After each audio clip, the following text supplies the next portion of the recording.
Salut à tous.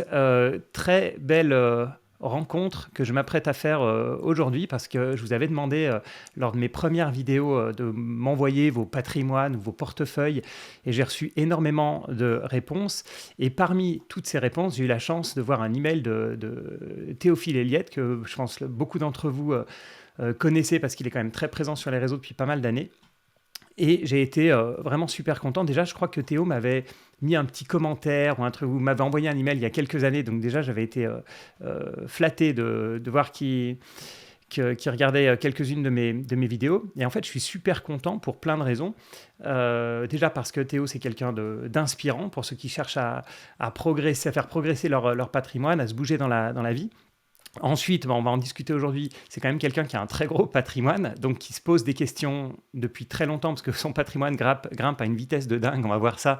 Donc c'est quelqu'un qui est obligé de se poser des questions en permanence. Il est totalement transparent sur son patrimoine, ce qui est quand même relativement rare.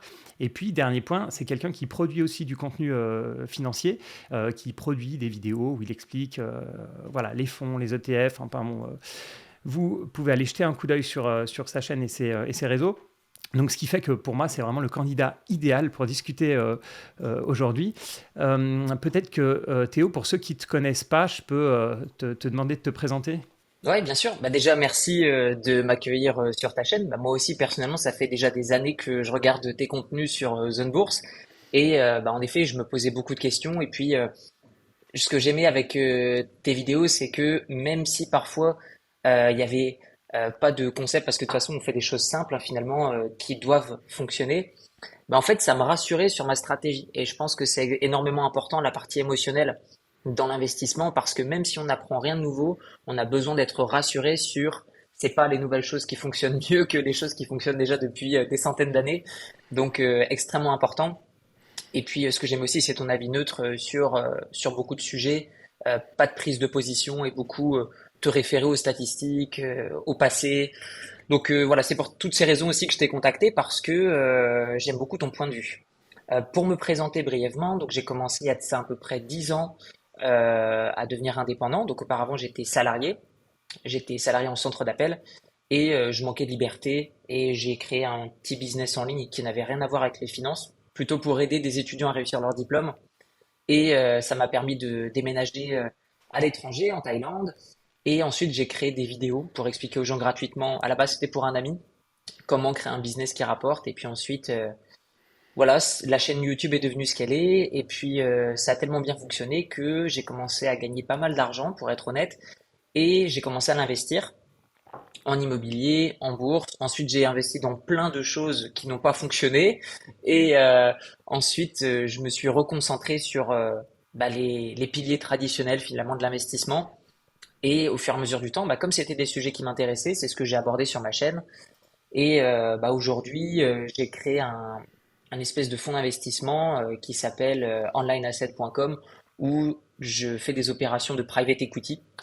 Et aujourd'hui, bah, c'est ça mon métier principal, c'est plus vraiment la vente de formation depuis déjà à peu près un an et demi. Et donc voilà, c'est ce que je fais au quotidien. Et puis tous ces investissements me rapportent, j'ai fait fructifier. Puis je me pose des questions. Est-ce que je vais dans la bonne direction? Est-ce que je suis chanceux? Est-ce que ça marche?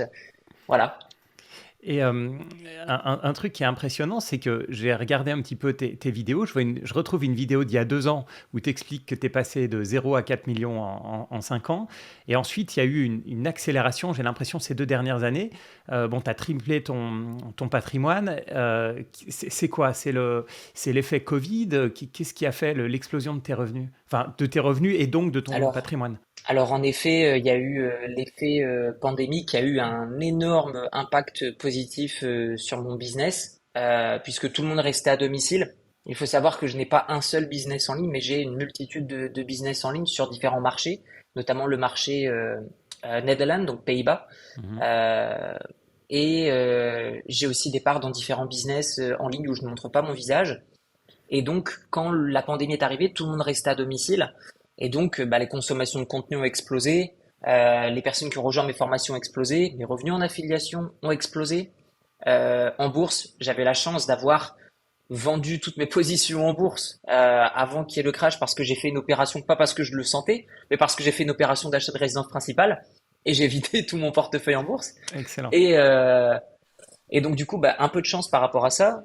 Évidemment, le prix, en fait, il faut savoir que le prix de l'immobilier a chuté avant la bourse, durant la pandémie, en tout cas Ok. en Thaïlande. Et donc, Mhm. c'est pour ça que j'avais liquidé mon portefeuille en bourse. Et donc, j'achète ma résidence principale à moins 25%. Mon business en ligne explose. Donc, bah, je réinvestis en bourse vu que la bourse avait perdu 20, 25, 30%. Et, euh, et bah, du coup, la suite, tu la connais, hein, la bourse a historiquement rebondi très très vite. Un an plus tard, j'ai revendu 70% de mon entreprise de formation. Mhm. Donc, tu imagines bien qu'avec tout le monde qui restait à domicile, sur une période de 12 mois, j'ai vendu mon business pour plusieurs années de revenus. Voilà, il n'y a pas de secret, Ok, c'est ça qui a fait tripler mon patrimoine d'accord, je en à peu comprends près mieux. un an et demi, 2 ans. Ouais. Je comprends mieux. Ah oui, c'est vraiment superbe. Et en regardant ton patrimoine aujourd'hui, ce que j'adore, c'est vraiment la simplicité, en fait. C'est que j'ai reçu peut-être une centaine d'emails me décrivant les patrimoines des gens, etc. C'est d'une complexité. Dès que ça dépasse 10 000 euros, je dis pas chez tout le monde, hein. Il y en a qui aiment la simplicité, il y en a qui aiment se plonger dans plein de dossiers, etc. Alors, quand je dis c'est simple, c'est aussi que tu as simplifié. On est d'accord, hein, si tu développes les sites d'affiliation, enfin, si tu développes tous tes business, je pense que ça devient très complexe. En tout cas, sur la partie bourse, donc pour donner un aperçu, après on parlera de chaque sujet, mais donc en bourse, donc tu as 2,6 millions dans des ETF. Après, tu as ta résidence principale à voilà, pas loin de 3 millions. De l'immobilier locatif pour 3,5 millions, donc tout est en dollars, mais bon, ça revient plus ou moins au même. Grosso modo, 2 millions sites d'affiliation, deux restaurants pour 320 000 dollars. Et ensuite, tu as la partie donc Mintos, donc c'est du prêt, voilà, crowdlending, prêt participatif, et puis les montres. Moi, quand j'ai vu ton patrimoine, je me suis dit, c'est presque trop beau pour être vrai. Donc, je suis sûr que avant d'être aussi streamliné, tu vois, aussi simple, tu es passé par plein d'étapes. Voilà. Comment tu as commencé à investir tes premiers 10 000, 100 000 euros, ton premier million, etc. Alors, tout a commencé quand j'avais 17 ans. J'avais lu quelques livres, rien à voir sur le MLM. En fait, même si je n'aimais pas la méthode, en fait, je trouvais qu'il y avait des arguments quand même assez intéressants, le fait d'être indépendant, etc. Et déjà, même en étant encore étudiant, quand j'avais 17 ans, bah, en fait, moi, je travaillais déjà depuis que j'avais 16 ans. J'allais en Belgique parce qu'en France, à l'époque, je sais pas encore maintenant, mais à l'époque, c'était interdit de travailler avant 18 ans. Donc j'allais en Belgique, je travaillais et puis je prenais pas de vacances parce que moi ce qui m'intéressait c'était mon objectif de devenir déjà indépendant financièrement quand j'avais 16 ans, enfin 16-17 ans. Et donc j'avais réussi à réunir 2000 euros quand j'avais 18 ans, même pas 17 ans. Et pourquoi je dis 17 ans? Parce que je me souviens que je voulais investir en bourse mais qu'il fallait être majeur. Et donc bah, j'ai demandé la carte d'identité de mon papa, je lui ai envoyé mes 2000 euros, on a ensuite fait un virement. Et puis ensuite, au bout d'une semaine, bah, j'ai tout perdu parce que finalement, j'étais rentré sur des options binaires. Donc Mhm. aujourd'hui, toi et moi, on sait ce que c'est. Peut-être qu'aujourd'hui, il y a beaucoup de personnes qui n'ont pas connu ça, et tant Ouais. mieux. Mais c'était bah, du pari en ligne, hein, ni plus ni moins. Aujourd'hui, on retrouve un petit peu ce même genre de plateforme, ce même genre de système d'une autre manière, avec des achats finalement de soldes de crédit sur lesquels on peut trader, ce qui est très dangereux évidemment. Et c'est pas de l'investissement, Mhm. c'est de la compétition, c'est du jeu. Je connais des propriétaires de business en ligne dans cette thématique et 90% et Mhm. plus des investisseurs perdent leur argent. Donc, je sais ce que c'est. J'ai l'autre côté de la barrière, je vois ce que c'est. Donc, je perds mes 2000 euros au début. Et ensuite, je commence à me remettre en question. Tu sais, c'est l'effet Dunning-Kruger où tu penses que tu sais assez dès que t'en sais un petit peu, et puis ensuite tu te plantes, puis ensuite tu perds confiance en toi, bah, c'est ce qui s'est passé pour moi, vu que j'ai mis à peu près 2 ans et demi, 3 ans pour réinvestir en bourse, tellement que ça m'avait marqué cet événement. Ça m'avait choqué parce que je m'étais dit, waouh, est-ce que tout ce qu'on m'a dit sur la bourse depuis le début, c'est du vent? Mhm. Est-ce qu'il y a simplement des gens qui aspirent notre argent et puis basta? Et puis ensuite, au fur et à mesure du temps, bah, j'ai lu énormément de livres. Euh, je me suis aussi davantage enrichi. Pas grand-chose, hein. 2, 3 ans plus tard, j'avais peut-être 30 000 euros de patrimoine. Et là, je me suis dit, bah, allez, je remets. 1000 euros en bourse. Et puis 2 mois après, je remets 1000 euros en bourse. Et puis je commençais à acheter des actions. Et puis au fur et à mesure du temps, il y avait eu des actions qui augmentaient, d'autres qui baissaient. Et en fait, j'étais trop émotionnel parce que j'étais pas assez impatient en Patient. fait. J'étais pas assez patient. Et ce qui s'est passé, c'est que quelques mois plus tard, en fait, je suis parti en vacances et je me suis dit, vas-y, je m'en fous, je pars en vacances. Et en fait, je me suis concentré sur mon business en ligne qui commençait à me rapporter un petit peu. Et surprise, j'oublie carrément l'investissement en bourse parce qu'en fait, ça m'avait gonflé. Et je reviens en fait sur mon compte de trading et puis je me rends compte que, enfin sur mon courtier en ligne, et puis je me rends compte que j'ai gagné de l'argent pour la première fois en bourse. Et là, je me pose 2 minutes, je me suis dit, attends, mais c'est la première fois que je fais rien et que je gagne de l'argent alors qu'auparavant j'ai fait plein de trucs et je perdais de l'argent.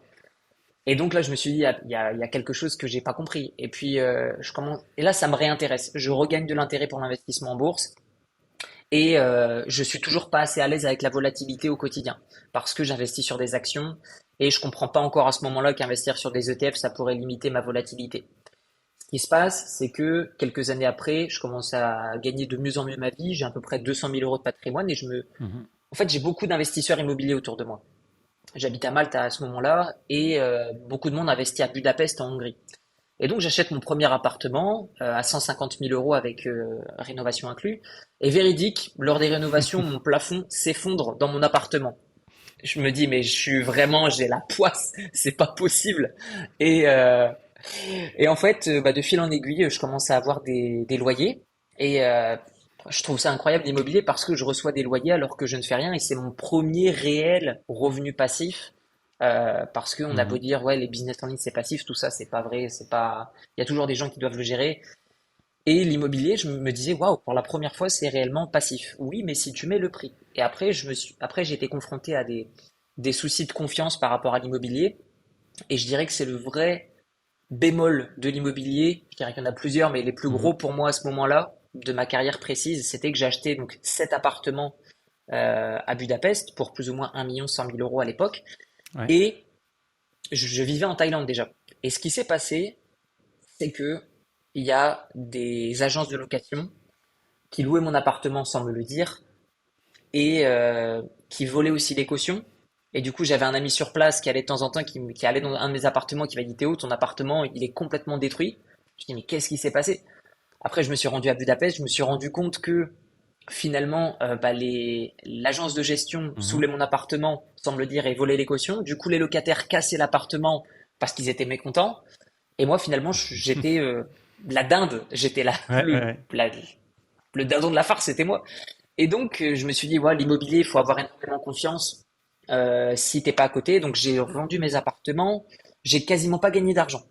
Pendant 5 ans, j'ai investi 1 150 000 euros à Budapest dans l'immobilier. Je n'ai quasiment pas gagné d'argent. Alors, Mhm. j'ai pas gagné d'argent lors de la revente. J'ai encaissé des loyers, évidemment.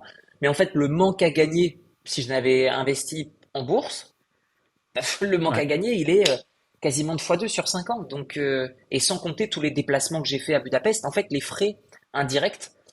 Et donc, même avec les frais de gestion, les impôts, etc., parce que bah, tu touches des loyers, donc tu payes des impôts dessus. Et donc tout ça cumulé, je me suis dit, ouais, l'immobilier, en fait, ça m'a gonflé. Donc c'est là où j'ai revendu tout mon patrimoine immobilier. Mhm. J'ai été à l'extrême, je me suis dit, je mets tout en bourse. Et maintenant, je m'en fous de la volatilité. Et en effet, c'est ce qui s'est passé. Donc pendant plusieurs années, j'étais 100% investi en bourse quasiment. Et ensuite, je suis arrivé à un point où mon portefeuille avait touché les quelque chose comme 1,8 million, 1,9 million. Et j'avais un petit peu de cash, 200-300 K. Et je me suis dit, ce serait peut-être temps pour moi. En fait, mon rêve Mhm. à ce moment-là, c'était d'acheter ma résidence principale. Parce que en tant que propriétaire de business en ligne, tout est volatile pour moi. Tout ça, c'est que du en ligne. Et donc, j'avais besoin de quelque chose de physique. Et donc, c'est là où j'ai vendu la plus grande partie de mon portefeuille en bourse pour acheter ma résidence principale. Et puis, c'était arrivé au bon moment puisque c'était le début de la pandémie et puis les prix de l'immobilier commençaient à chuter en Thaïlande.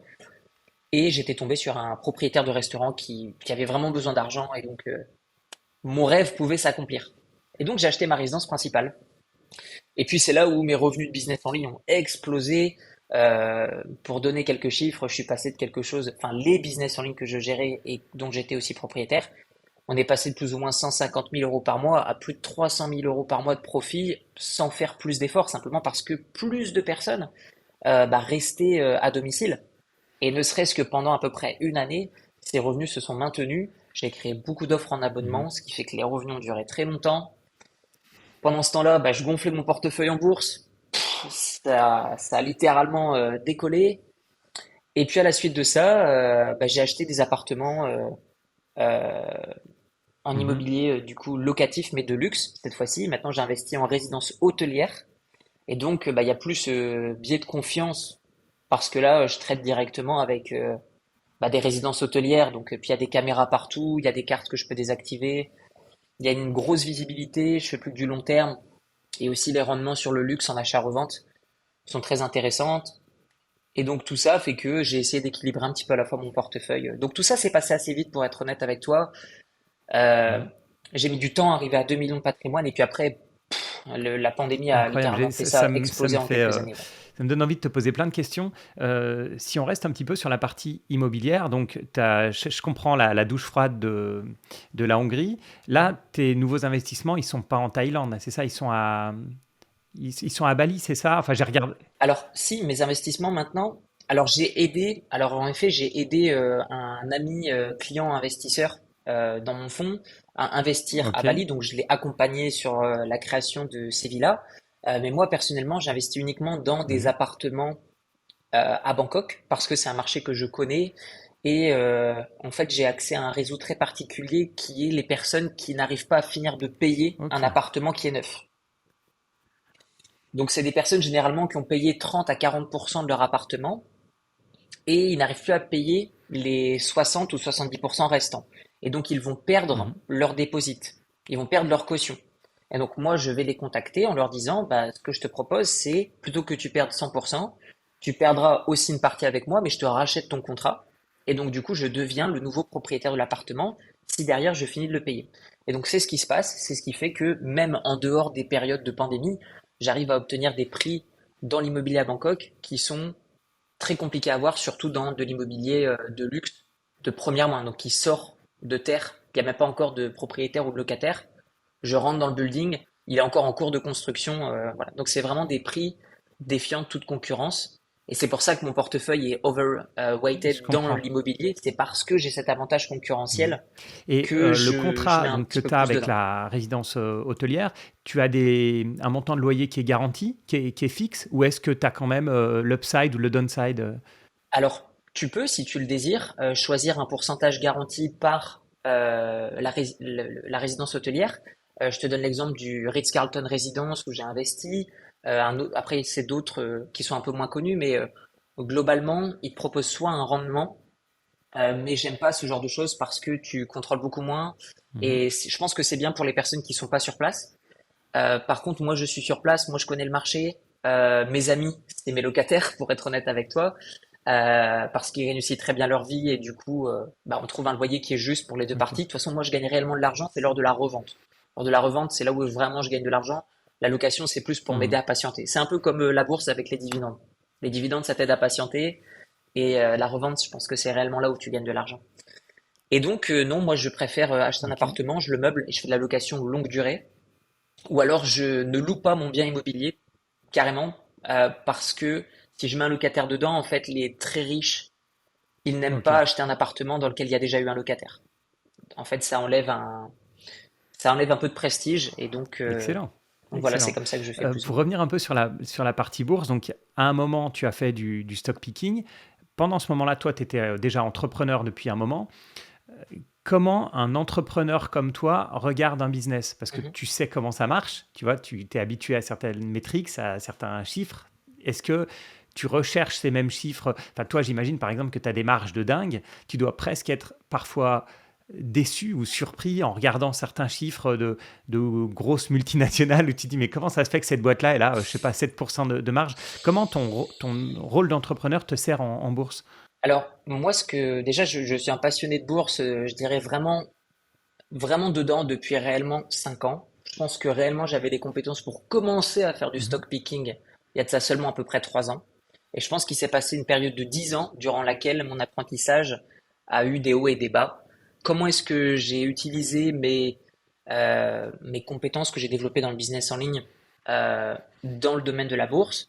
Eh bien, c'est très simple. Je regardais les rapports financiers et je regardais la marge, je regardais le free cash flow, je regardais le nombre d'actions.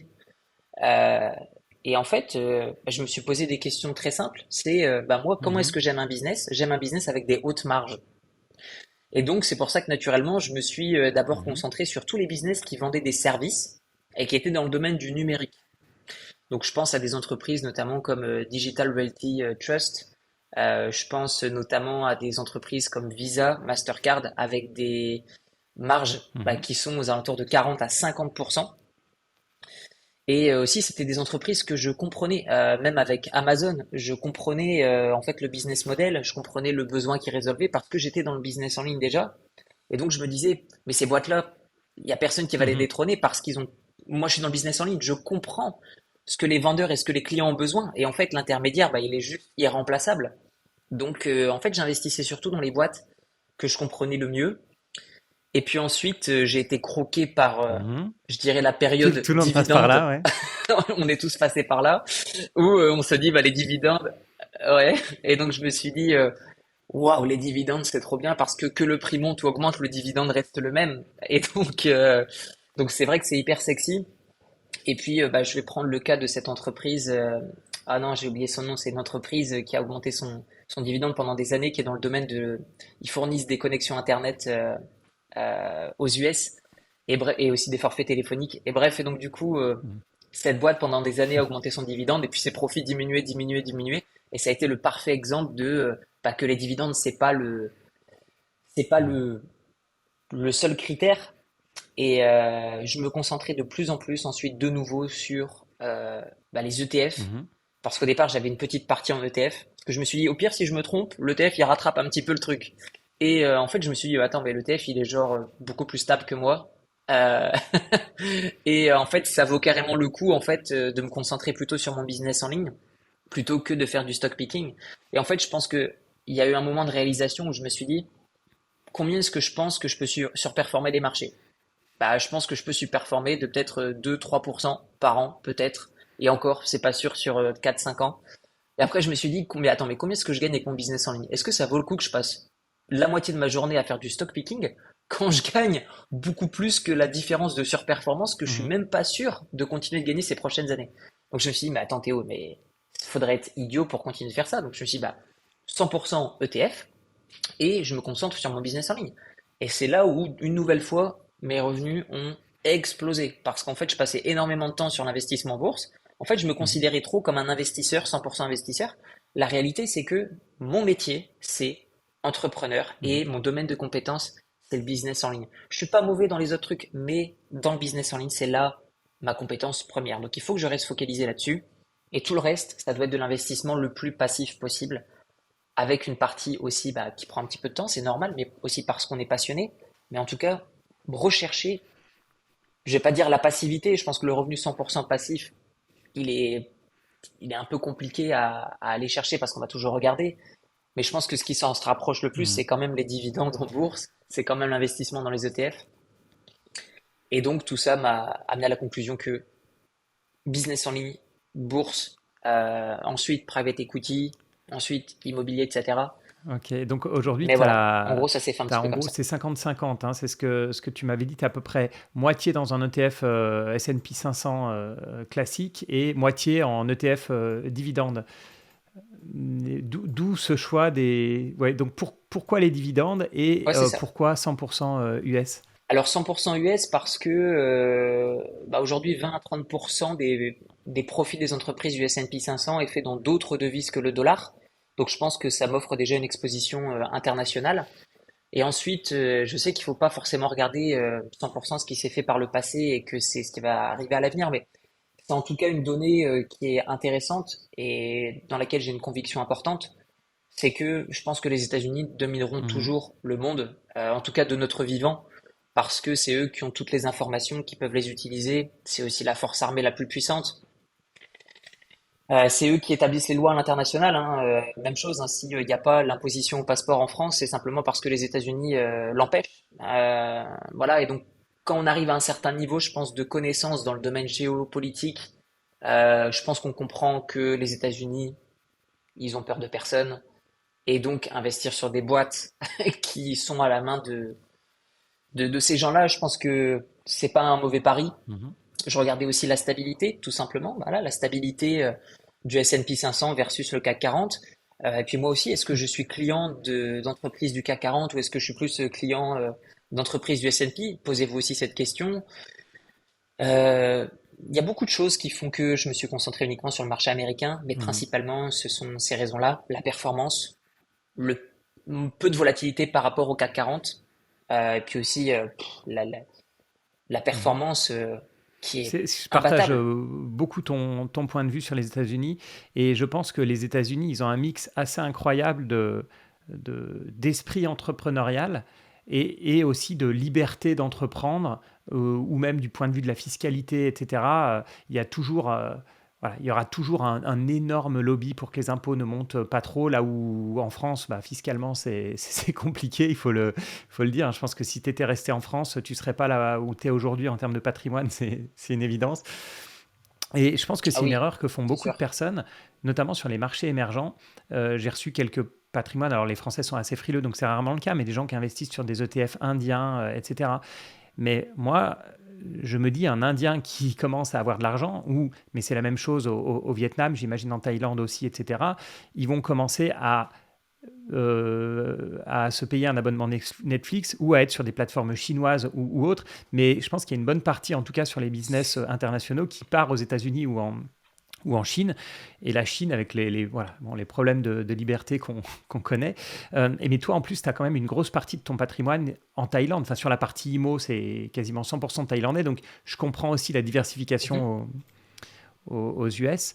Euh, Est-ce que, enfin, j'ai l'impression que il y a un bon fit avec ta personnalité, mais est-ce que tu arrives encore à rester passif, à pas te dire, bah là c'est trop cher, il faut que je sorte la moitié de mon portefeuille, ou à avoir des stocks par-ci par-là qui te plaisent?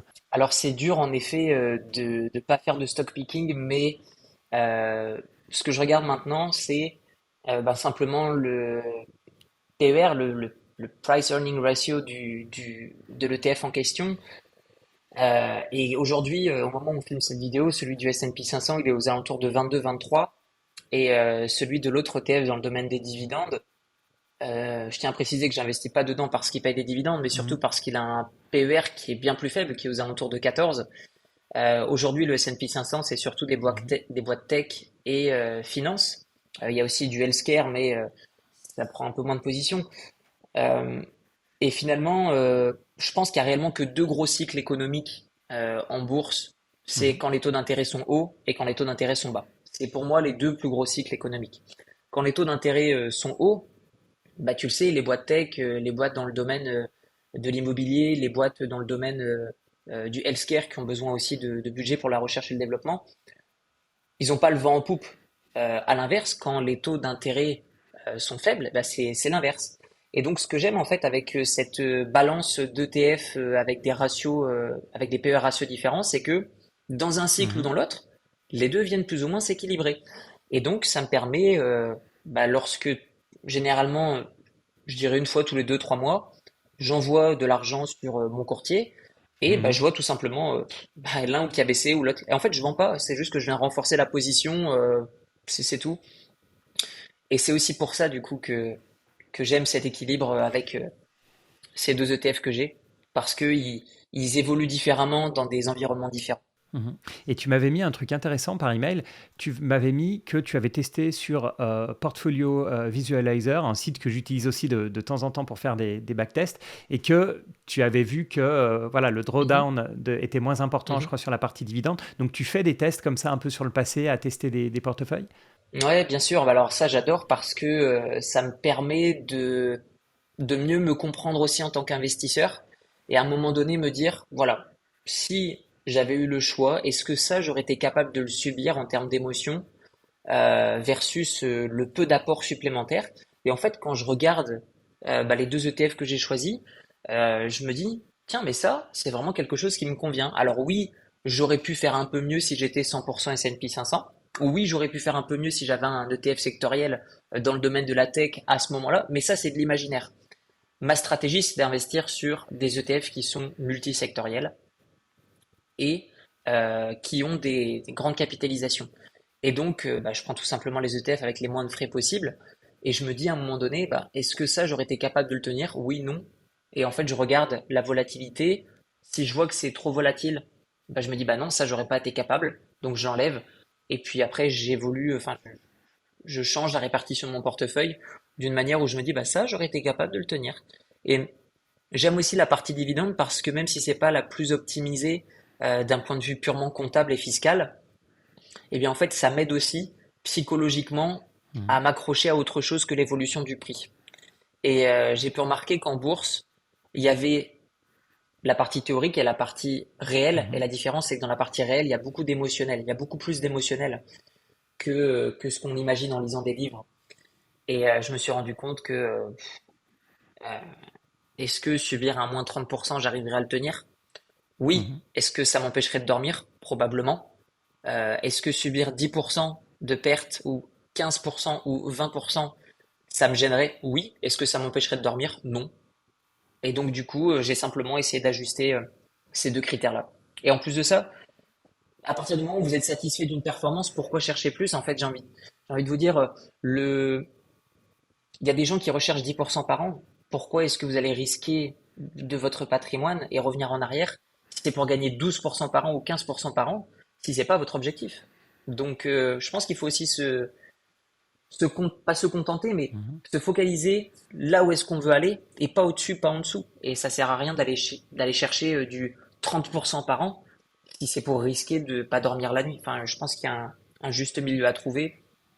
Et voilà, moi, c'était mon juste milieu Mhm. du coup. Et tu vois, ce qui est marrant, c'est que quand on regarde ton business en oubliant que tu es Théophile Héliette, que tu fais du business en ligne avec toutes les personnes qui peuvent parfois se plaindre, enfin tu vois, etc. Si on regarde vraiment purement ça avec du recul comme un entrepreneur, ce que je trouve assez fort dans ce que tu as développé, c'est qu'en fait, il y a beaucoup de parallèles avec des gens qui ont fini avec des patrimoines assez hallucinants, parce que ça conjugue deux choses.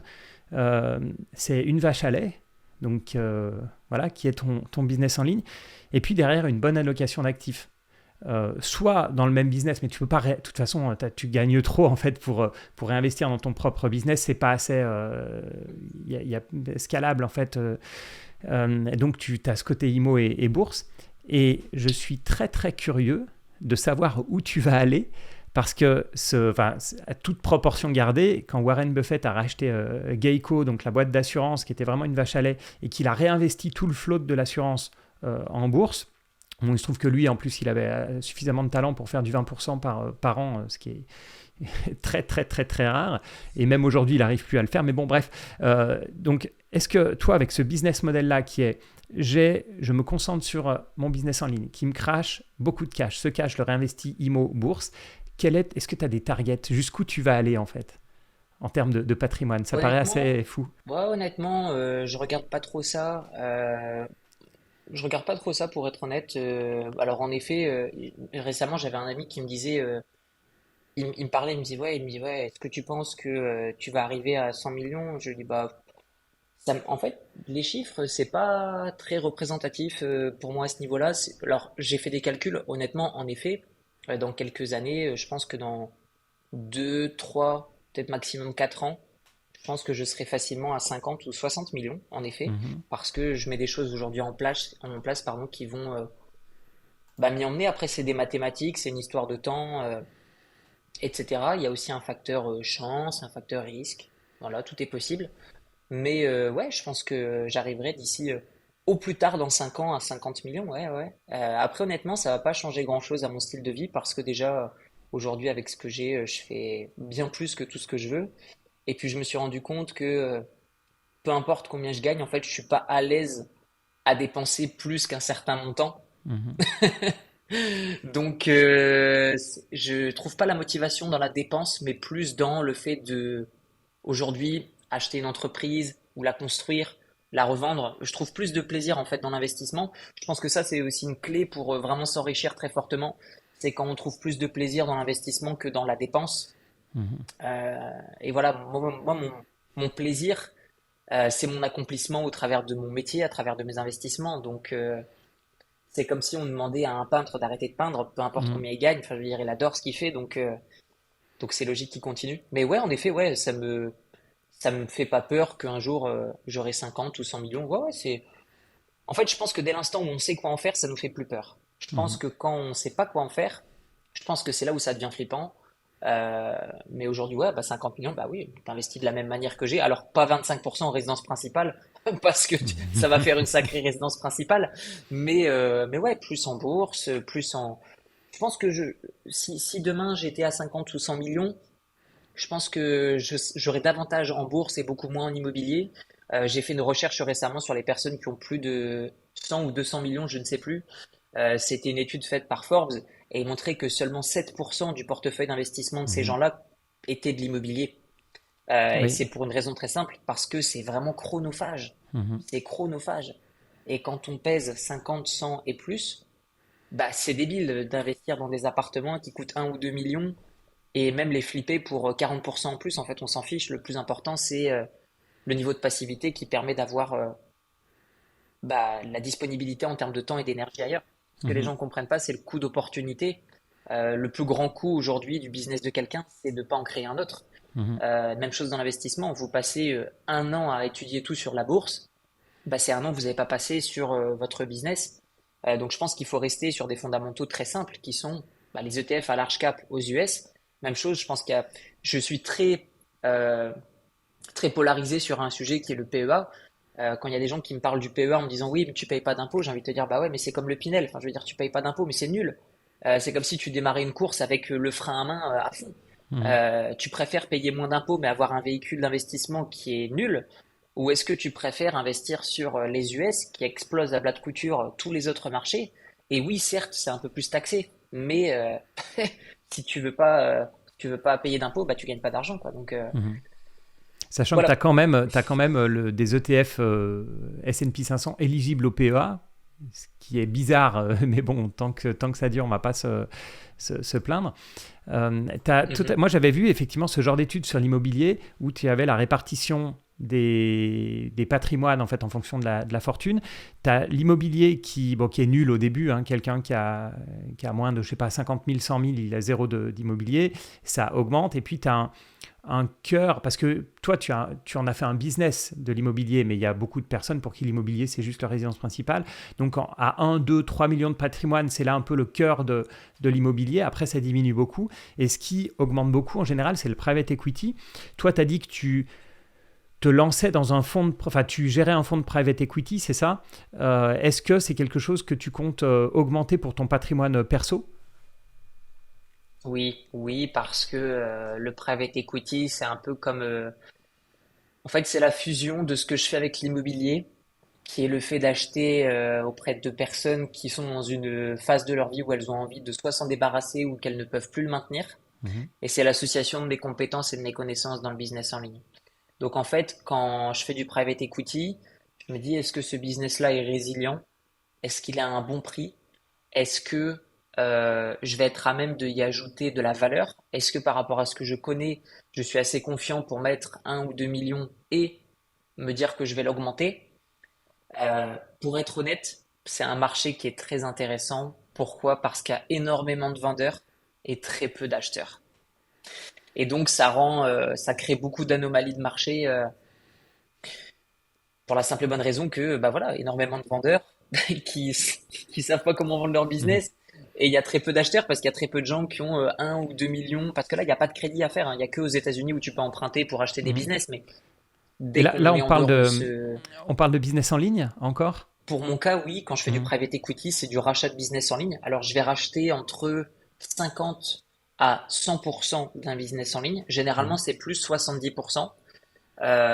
Notamment une opération, la dernière opération là, que je suis en train de faire en ce moment, c'est une opération où je rachète un site en affiliation qui dirige des clients vers un service de création de société à l'étranger et on Mhm. gagne à peu près 250 dollars par client qu'on envoie. Ok. Et là, bah, je suis en train d'effectuer le rachat du business pour 100% cette fois-ci et ce que je vais faire, c'est qu'avec une équipe de développeurs, on va créer un outil qui permettra de créer directement la société depuis le même site web. Et donc, on Mhm. va passer d'une marge de 250 $ par client à peu près 850 $ par client. Donc, le nombre de clients n'augmente pas, c'est juste la conversion. Et c'est ce qu'il y a de plus simple en fait dans les business en ligne, c'est d'augmenter la conversion. Et donc, ouais, un business que vous rachetez 5 millions et que vous passez de 250 $ à 850 $ par client, bah, il est logique que vous fassiez un x3 sur le business, sur Mhm. le prix de vente. Et donc, en fait, mon but, c'est de racheter des business en ligne comme ça. Et ensuite, je les revends à soit des autres fonds de private equity qui sont à un stade différent de clients. Et donc, même si moi, je leur achète à 20-25% de ROI, eh ben, si je le revends 20-25%, mais qu'entre-temps, je lui ai fait faire x3, Mhm. bah, je gagne x3 sur l'investissement. En fait, le private equity, ce qui est génial, c'est que vous pouvez scaler la valeur du business que vous achetez et pourtant y consacrer le même temps. C'est-à-dire Mhm. qu'un business en ligne qui a 1 million de clients par an ou 1 million de clients par mois, au niveau de la charge de support client, ouais, il y aura un peu plus de monde, mais l'offre reste globalement la même. Mhm. Donc en fait, mon temps est vraiment démultiplié euh, et démultiplie mes retours sur investissement. Je dirais que la grande difficulté de ça, c'est vraiment dès qu'on fait du private equity, malheureusement, et je sais que c'est ingrat, il faut avoir directement des énormes sommes d'argent. Si vous fonctionnez tout seul, il faut avoir 1 million, 2 millions d'euros parce qu'il y a des deals plus petits, mais c'est pas les meilleurs. Mhm. Et donc, c'est pour ça que j'ai créé ce site onlineasset.com. C'est pour justement réunir des gens qui veulent investir dans du private equity avec moi. Et en fait, moi, je m'en fiche d'appliquer des frais parce qu'en fait, je gagne tellement sur la revente que. Et puis aussi, moi, je peux pas racheter tout seul tous les deals. Mhm. En fait, il y a tellement de deals intéressants que je peux pas tout acheter moi-même. Ok, j'ai un patrimoine de 10 millions, mais c'est que 10 millions. Dans le private equity, c'est une goutte d'eau dans Mhm. l'océan, quoi. Et donc, oui, je pense qu'à terme, j'aimerais aller vers 30% de private equity, Mhm. Moi, voire peut-être un peu plus, la partie bourse plus. ce qui me ferait un peu peur sur ces business en ligne, c'est que moi j'ai l'impression que tu sais, ça fait partie de ces business soi-disant passifs, etc. Et puis bon, on sait, comme tu dis, il y a du service client, il y a peut-être la mise à jour du site, il faut publier sur les réseaux, il faut maintenir du Mm, contenu, il faut, enfin bon, j'y connais rien, mais voilà. Mais sauf que quand tu as une boîte c'est ça. solide de 50 personnes, tu vois, tu peux la vendre, et les 50 personnes, elles vont rester, ou au pire, tu as deux trois départs. Là, sur un business qui est en général tellement centré autour du fondateur, qui souvent fait encore beaucoup de business lui-même, quand tu rachètes le fondateur, enfin les personnes clés, comment tu t'assures qu'elles restent? Ou alors, qui fait le travail pendant ce temps-là, en fait? Ça reste un mystère pour moi. Alors ça va dépendre des deals. Là, en l'occurrence, sur pas le deal en ce moment, le deal précédent, c'est encore un site d'affiliation. Mhm. On a racheté que 50% du business en ligne. Et donc, la propriétaire, en l'occurrence, là, c'est une femme, continue de l'opérer, vu Excellent. qu'on lui a racheté que 50%. Donc, toute son équipe reste en place. Donc, en fait, là, pour le coup, sur ce type d'opération, il n'y a rien qui change. Mhm. Sur les opérations où on rachète 100%, c'est moi et directement mon équipe. On est à peu près une trentaine de personnes quand même hein, dans ce truc-là.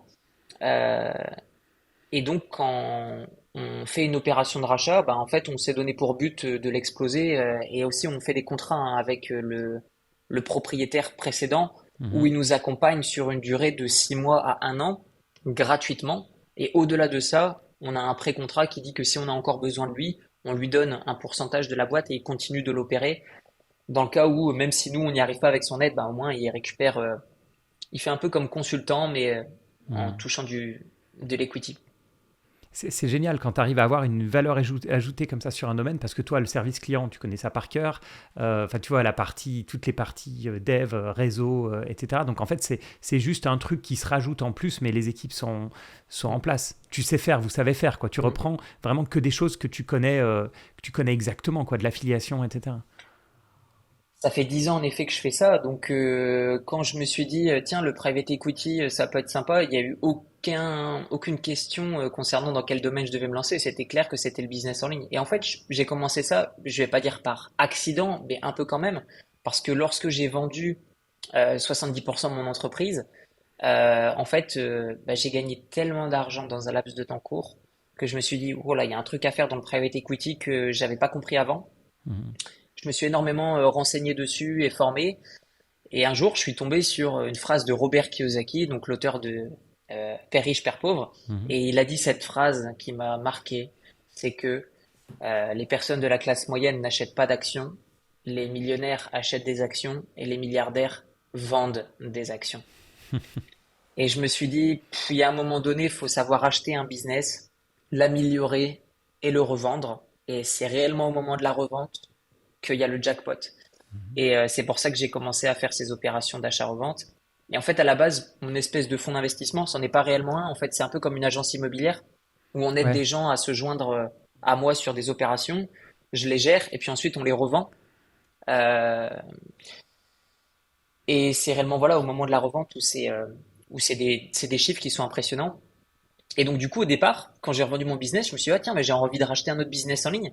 Et en fait je me suis rendu compte à la réalité du marché que c'était waouh, faut directement mettre 3, 4, 5, 6 millions d'euros dans un seul business pour avoir un super deal. Je me suis dit ouais, je suis pas à l'aise à Mhm. l'idée d'investir ça tout seul.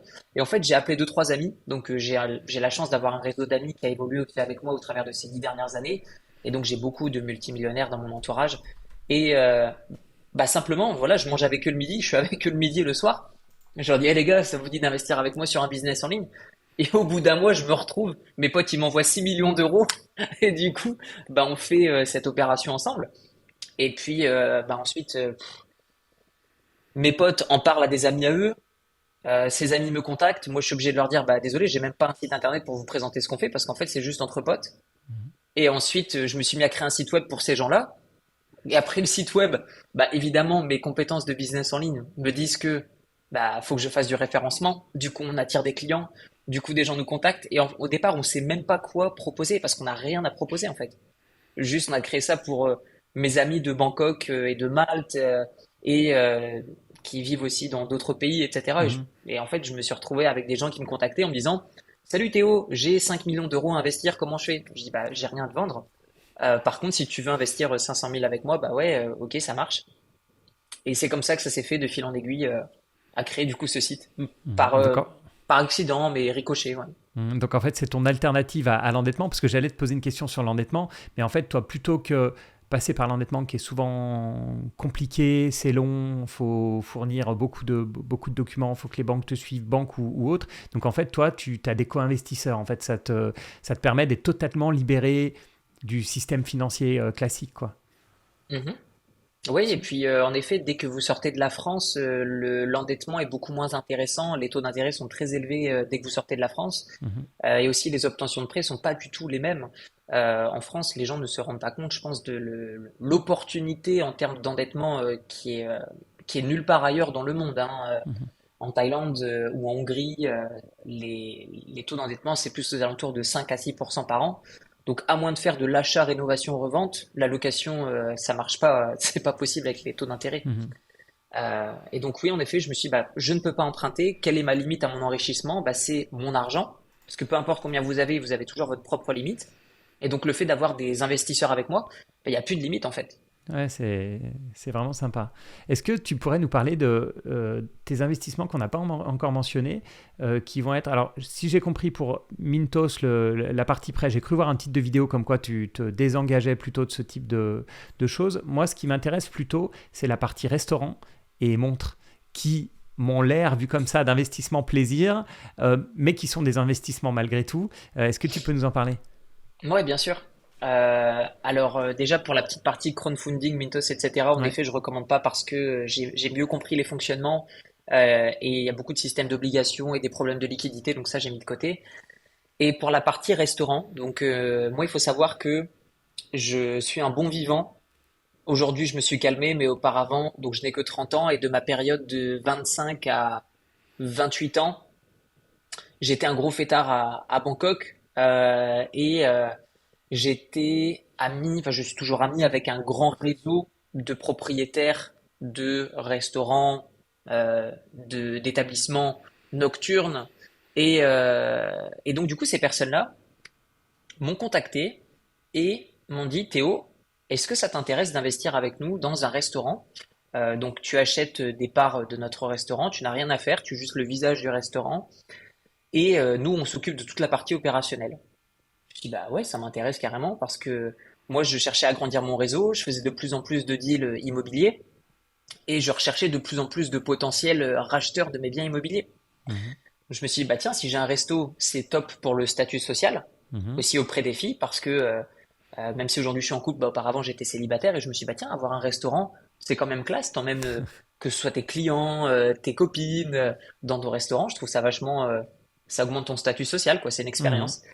Et aussi pour le retour sur investissement, parce que on a des retours sur investissement dans les restaurants qui vont de 20% à un mauvais restaurant qui a coûté trop cher à jusqu'à 80% pour un restaurant qu'on a acheté à un bon prix qui fonctionne bien, quoi. Donc, le problème, c'est que c'est pas scalable et que ça demande beaucoup de temps. Donc, Mhm. ça a énormément de limites, la restauration, hein. Par contre, dans ma position en tant qu'investisseur passif dans les restaurants, ça a été très avantageux parce que du coup, c'est là où j'ai trouvé la personne qui m'a racheté un appartement. Et sur cet appartement, j'ai gagné 700 000 dollars. Donc, le restaurant m'a coûté en effet une connerie comme 200, 300 000 dollars. Mais derrière, en fait, avec le réseau que j'ai et que je me crée, Mhm. bah, en fait, je trouve des racheteurs de biens immobiliers de luxe. Et donc, en fait, tout simplement, je vois ceux qui dépensent le plus. Il y en a qui achètent des bouteilles de whisky à 1000, 2000 dollars dans mon restaurant. Et je me dis, mais faut que j'aille parler à ces gens-là, qu'est-ce qu'ils font? Et au fur et à mesure, bah voilà, on s'invite, tiens, bah, ça te dit qu'on va boire un café? Ouais, ok, ça marche. On va boire un café, etc. Je me rends compte que la personne gagne de l'argent et à chaque fois, c'est la même chose. Les personnes ne savent pas quoi faire de leur argent. Et je Mhm. leur dis, bah voilà, moi je vends des biens immobiliers, je dis ça, qu'est-ce que t'aimes bien? Et voilà, on va visiter, on parle pas de prix. Et puis au bout d'un moment, cette personne revient vers moi, elle me fait une proposition et puis ça match ou ça matche pas. Donc c'est un peu comme le private equity, en fait, je le fais un peu en dehors des Mhm. plateformes parce que de toute façon, dans l'immobilier de luxe, ça se passe en dehors des plateformes. Dès que vous achetez des appartements supérieurs à 2 millions de dollars, c'est plus sur des plateformes, c'est plus sur le bon coin, Mhm. c'est plus sur tout ça. C'est des agents, c'est un réseau d'agents privés avec des clients privés, etc. Et donc les restaurants, ça m'a surtout apporté ça, un énorme réseau auprès duquel revendre des biens immobiliers très chers. Excellent. Donc, tu as réussi, non seulement tu es un spécialiste de l'acquisition client en ligne, mais tu as même réussi à faire ça dans la vraie vie à Bangkok, quoi. C'est assez fou. C'est C'est marrant. génial. C'est génial. Et l'aspect montre, alors? Alors les montres, pour moi, ça a été pendant longtemps le synonyme de succès, de symbole de réussite, etc. Et puis je me suis offert des montres au fur et à mesure de, de, de périodes importantes de ma vie. Je me suis acheté une première Rolex quand j'avais gagné plus ou moins 10 000 € de loyer avec mes premiers appartements. C'était Mhm. incroyable pour moi. C'était symbolique hein, que d'avoir Mhm. gagné 10 000 € d'une manière plus passive que le business en ligne. Donc j'étais très content. Et puis après, j'en ai acheté une autre quand j'étais multimillionnaire. Après, je me suis acheté une Patek quand j'ai vendu mon business en ligne récemment, il y a de ça à peu près un an. Et, euh, et après, je me suis rendu compte qu'en fait, je m'en foutais des montres. En fait, je pense que dès l'instant où on peut acheter quelque chose, je pense qu'il perd beaucoup d'intérêt pour être honnête. Tout comme les voitures de sport, en fait, dans toute ma vie, j'en ai eu une seule. Mhm. Euh, et après, je me suis rendu compte que je préférais les voitures qui étaient confortables parce que les voitures de sport, c'est pas très confort. Et voilà, je pense que les montres, c'est top. Moi, j'aime bien en avoir parce que Mhm. quand je fais des vidéos YouTube, ça inspire les gens. Je sais que ça inspire les gens, tout comme moi, ça m'a inspiré pendant des années. La réalité, c'est que là, je porte un espèce de bracelet pour mesurer la qualité du sommeil. Ça Mhm. coûte 30 dollars. Franchement. Donc les montres, je pense que c'est sympa. Notamment en Thaïlande, les montres, c'est vraiment synonyme de réussite, pour être Mhm. honnête, bien plus que dans les pays européens. En Asie, beaucoup. Et aussi le niveau de sécurité en Asie, de manière générale, me, me met plus confortable à l'idée d'avoir des montres durant la journée ou le soir. Là, par exemple, je fais cette vidéo, je suis à Marbella en ce moment en Espagne Mhm. pour un mois. J'ai pas pris de montre avec moi. Et voilà, quand je suis en région parisienne, pareil, je porte pas de montre. Voilà, donc les montres, j'aime beaucoup, mais en vidéo. C'est ce qui ressort de plus en plus, hein. C'est ce qui ressort de plus en plus sur les montres, hein. C'est que tu peux plus te balader à Paris, à Londres ou autre avec une montre qui vaut trop cher au poignet. Maintenant, je pense qu'il y en a beaucoup qui ont l'œil et qui repèrent ça. Et ouais, c'est quasiment un danger, hein. Tu deviens un coffre-fort ouvert, ambulant, quand tu te balades avec une montre qui vaut quelques dizaines de milliers d'euros, voire plus au poignet. Ouais, c'est pour toutes ces raisons que j'aime bien les porter quand je suis en Asie. Même chose quand je suis dans mes restaurants ou ceux de mes amis, parce que j'ai aussi beaucoup d'amis qui ont des restaurants, etc. Et donc, quand il y a des agents de sécurité, bah, ces gens-là travaillent directement ou indirectement pour moi. Donc, je sais Mhm. que même si dans le cadre où il y a un débordement, ce qui n'arrive que très rarement, bah, je sais que je serai en sécurité. Je sais Mhm. qu'il peut pas arriver de bricole. Et d'une manière générale, on Asie, les gens sont quand même très cool, très relax. Donc ouais, quand je les porte, c'est plutôt en vidéo pour inspirer les gens. Et des fois quand je vais au restaurant, mais honnêtement très peu. Mhm. Super, franchement, c'est vraiment très très sympa de nous avoir partagé tout ça. J'ai reçu, donc, comme je disais, beaucoup de portefeuilles. Il y a pas mal de. Bon, il y a un peu tous les âges. Il y a pas mal de 20-25 ans qui se lancent dans la bourse. La bourse, elle a explosé en France, bah, notamment depuis la pandémie. Quel conseil tu donnerais, pas forcément dans quoi investir, mais plus généralement, si tu avais un ou deux conseils à donner à cette génération-là, à la génération de 20-25 ans et qui se lance un peu dans leur carrière? Je dirais que c'est des concepts qui sont ennuyants, mais c'est ce qui est ennuyant qui généralement fonctionne et marche. C'est-à-dire que bah, déjà commencer par se créer un fonds de sécurité. Je sais que c'est tout bête, mais en fait ça permet d'acheter sa tranquillité et ensuite d'investir des montants qui vous paraissent insignifiants parce qu'au bout d'un moment ça deviendra des montants desquels vous ne pourrez plus vous passer. Moi, je me souviens quand j'ai acheté une voiture qui coûtait cher, après je l'ai revendue moitié prix à mon pote parce que c'était son anniversaire et je voulais m'en débarrasser.